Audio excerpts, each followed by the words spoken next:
Premier exemple. Voilà le premier énoncé. Les bijoux en or qui sont vendus dans le commerce, que ce soit dans les petites boutiques ou dans les grandes surfaces, sont en réalité de l'or 18 carats.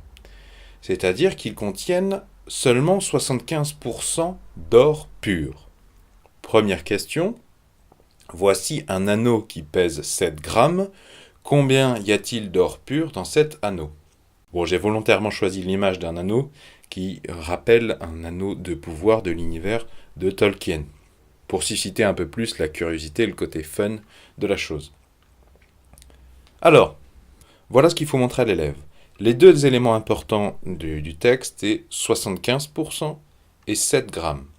75%, c'est la proportion d'or pur dans l'or à 18 carats, et 7 grammes, c'est la masse totale de l'anneau.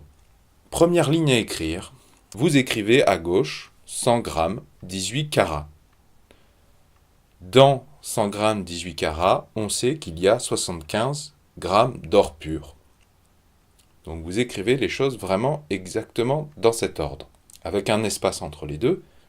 Et dans cet espace, il faut apprendre à l'élève à mettre ce signe particulier qui n'est pas le signe égal. Il ne faut pas mettre le signe égal parce qu'en mathématiques, 100, ça n'est pas égal à 75. Et là, on parle de deux choses différentes, de deux variables différentes. À gauche, c'est de l'or 18 carats, à droite, c'est de l'or pur. Donc le signe équivalent, c'est une flèche à double sens. Maintenant, la deuxième ligne à écrire. On lui pose la question, dans 7 grammes d'or à 18 carats, combien il y a de grammes d'or pur ? Il faut donc qu'il apprenne à correctement positionner 7 grammes d'or 18 carats, c'est la colonne de gauche, équivaut, il faut retrouver ce signe, à ce qu'on cherche, point d'interrogation.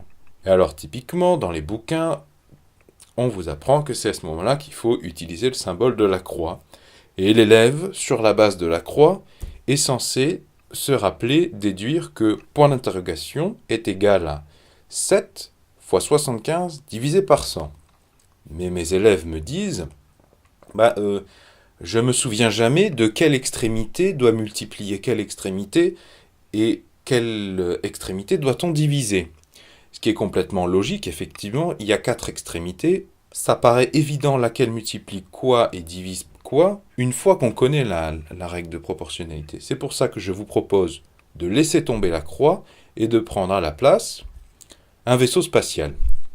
C'est quand même plus sympathique, plus fun, et surtout, ça va être plus efficace. Il faut placer le vaisseau spatial dos au point d'interrogation.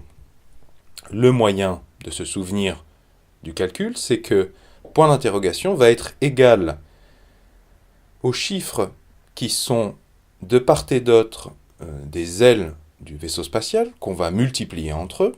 Je multiplie le chiffre de l'aile gauche par le chiffre de l'aile droite, et je divise le tout par le chiffre qui fait face au vaisseau spatial, qui fait face au canon laser. Le but, c'est de proposer cette astuce de manière à ce que l'élève soit capable de retrouver cette formule mathématique, point d'interrogation égale 7 fois 75 divisé par 100. Ensuite, il cherche le calcul à la calculette ou mentalement quand c'est possible. Et selon les professeurs, il y en a qui acceptent, d'autres qui exigent, d'autres qui ne supportent pas qu'on mette l'unité. Alors, l'unité, les unités, il ne faut absolument pas qu'elles apparaissent dans le calcul, c'est-à-dire dans l'opération 7 fois 75 divisé par 100. Et on n'oubliera pas, une chose très importante, la phrase de conclusion. Pour avoir tous les points, il faut absolument que le résultat de l'équation mathématique se retrouve dans une phrase en français sans faute d'orthographe. Il y a 5,25 grammes d'or pur dans cet anneau. Cette phrase illustre la volonté de l'élève de se faire correctement comprendre de son correcteur, qui appréciera beaucoup et inversement, qui ne supportera pas quand l'élève lui balance le résultat et qu'il est censé se démerder. Et deuxièmement, cette phrase en français va montrer également au correcteur que le résultat et la phrase juste avant, la phrase mathématique, elle n'a pas été piochée dans la copie du voisin. L'élève n'a pas triché. Il a mis tout le calcul, ce qui encourage à montrer qu'il a bien compris le calcul, et en plus il est capable de le synthétiser, de le mettre en français clairement. C'est très important de faire une phrase qui soit simple, sujet, verbe, complément. Pas commencer à faire des phrases de 2 lignes qui gavent le correcteur, qui lui préfère une phrase courte, simple, efficace. Ça lui permet de passer plus rapidement. Et en plus, le gamin, il ne faut pas qu'il perde son temps dans le contrôle à faire des phrases à rallonge complètement inutiles et redondantes.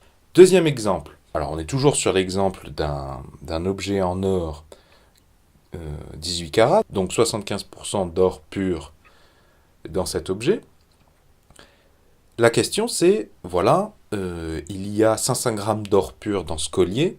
Quel est le poids de ce collier? Quelle est la masse de ce collier, sachant que c'est un collier 18 carats? On va utiliser la même méthode que précédemment, sauf que cette fois-ci, on connaît la quantité d'or pur et qu'on veut calculer la masse totale de l'objet. On retrouve 75%, mais cette fois-ci 500 grammes.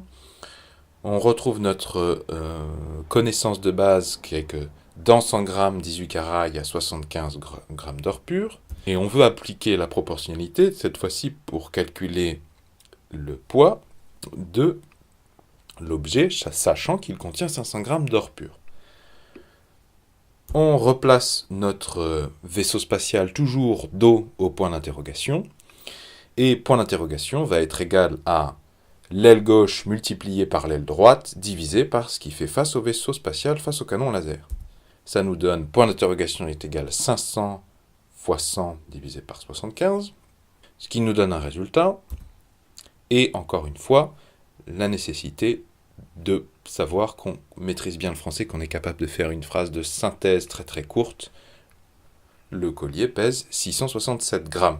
Alors, il faut aussi poser la question à l'élève, est-ce que ce résultat est cohérent? Tu viens de trouver 667, est-ce que c'est cohérent? En mathématiques, est-ce que c'est cohérent? Ça veut dire, est-ce que c'est possible? Dans quel sens? Eh bien, je ne sais pas quel est le résultat, mais je sais que forcément, la masse du collier doit être supérieure à 500 grammes. C'est ça que ça veut dire. C'est important que l'élève prenne ce réflexe au fur et à mesure de sa scolarité de tout de suite se poser la question, est-ce que c'est cohérent? Parce que les élèves font des fautes quand ils recopient leur équation et quand ils essaient de la résoudre, ils font sauter un chiffre, ils oublient une unité. Et du coup, le résultat, s'ils se posent la question, est-ce que c'est cohérent et qu'ils voient qu'il y a une incohérence monumentale, ça leur signale pendant le contrôle qu'il y a une erreur et qu'il faut la corriger. Donc là, 667, effectivement, c'est supérieur à 500, c'est bon, c'est cohérent. Si j'avais trouvé 400, 450, quelque chose de plus petit que 500 ou égal à 500, c'est que vraisemblablement, il y avait une erreur quelque part dans mon raisonnement. Ce tutoriel est à présent terminé. Dites-moi en commentaire ce que vous en avez pensé, de quoi vous voulez qu'on parle la prochaine fois, et si ce tutoriel vous a apporté quelque chose, laissez-moi un petit pouce bleu, ça me fait énormément plaisir. Bonne journée!